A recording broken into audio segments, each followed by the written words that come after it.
Hello বন্ধুরা, আমরা আজ একটি ফুলের বিভিন্ন অংশ ও তার কাজ সম্পর্কে জানব।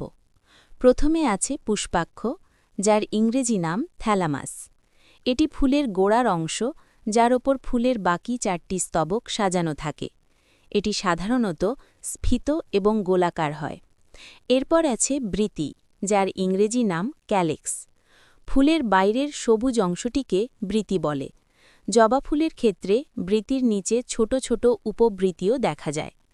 ফুলের এই অংশের কাজ হল কুঁড়ি অবস্থায় ফুলকে রোদ, বৃষ্টি এবং পোকামাকড় থেকে রক্ষা করা। দলমণ্ডল বা পাপড়ি, যার ইংরেজি নাম করোলা। জবা ফুলের 5টি উজ্জ্বল লাল রঙের পাপড়ি থাকে, অন্য রঙেরও হতে পারে। পাপড়িগুলো বেশ বড় এবং আকর্ষণীয় হয়। ফুলের এ অংশের কাজ হল উজ্জ্বল রঙের মাধ্যমে কীটপতঙ্গকে আকৃষ্ট করা, যা পরাগায়নে সাহায্য করে। এরপর আছে পুংস্তবক, যার ইংরেজি নাম অ্যান্ড্রোসিয়াম।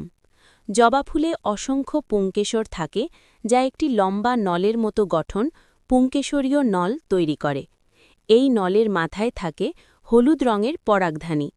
ফুলের এই অংশের কাজ হল পরাগ রেণু উৎপন্ন করা, যা প্রজননে অংশ নেয়। স্ত্রীস্তবক, এটি ফুলের একদম মাঝখানে অবস্থিত। এর প্রধান 3টি অংশ আছে। গর্ভাশয়, ফুলের গোড়ায় অবস্থিত স্ফীত অংশ। গর্ভদণ্ড, পুংকেশরীয় নলের ভেতর দিয়ে যাওয়া লম্বা দণ্ড। গর্ভমুণ্ড, জবা ফুলের মাথায় 5টি ছোট দানার মতো অংশ।